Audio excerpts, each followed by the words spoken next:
एक गांव में कई महीनों से बारिश नहीं हुई थी। खेत सूख चुके थे। गांव वाले चौपाल में बैठे थे। अब कुछ नहीं हो सकता। इस साल फसल नहीं होगी। मेरे सारे बीज खत्म हो गए। हमें अगले साल का इंतजार करना पड़ेगा। सब लोग निराश होकर घर चले गए। वहीं एक 15 साल का लड़का कबीर चुपचाप सब सुन रहा था।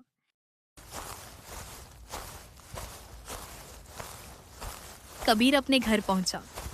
दादाजी, क्या सच में अब कुछ नहीं हो सकता? क्यों बेटा? सब लोग कह रहे हैं कि उम्मीद खत्म हो गई। दादाजी ने एक छोटी डिब्बी निकाली। उसमें सिर्फ एक बीज था। बस एक बीज? हाँ, यह मेरा आखिरी बीज है। एक बीज से क्या होगा? कभी कभी एक बीज ही पूरे जंगल की शुरुआत करता है। अगली सुबह कबीर उस बीज को खेत में लगाने लगा। कुछ गांव वालों ने देखा। अरे, जब सैकड़ों बीज नहीं बचे तो एक बीज क्या करेगा? समय बर्बाद मत कर लड़के।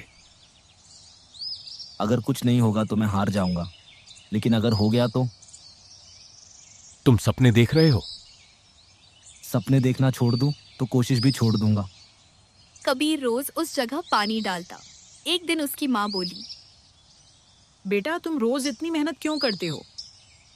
क्योंकि बीज को नहीं पता कि लोग उसका मजाक उड़ा रहे हैं। वो तो बस बढ़ने की कोशिश कर रहा है। और यही बात इंसानों पर भी लागू होती है। कुछ हफ्तों बाद एक छोटी हरी कोम्पल निकल आई। कबीर खुशी से दौड़ा। दादाजी देखो। मैंने कहा था ना, उम्मीद जिंदा है। धीरे धीरे पौधा बड़ा होने लगा। फिर बारिश भी शुरू हो गई। कुछ महीनों बाद उस पौधे से सैकड़ों नए बीज मिले। गांव वाले फिर चौपाल में बैठे थे। इस बार माहौल अलग था। कबीर, हमें बताओ, तुमने हार क्यों नहीं मानी? क्योंकि मेरे पास एक बीज था। बस इतनी सी बात?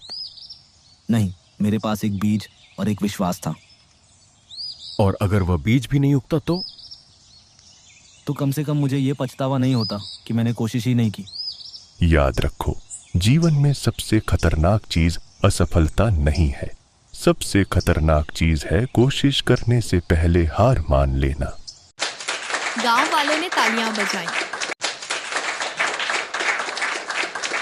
जब दुनिया कहे कि कुछ नहीं हो सकता, तब भी अपना आखिरी बीज जरूर बोना, क्योंकि चमत्कार हमेशा कोशिश के बाद ही होते हैं। Thanks for watching.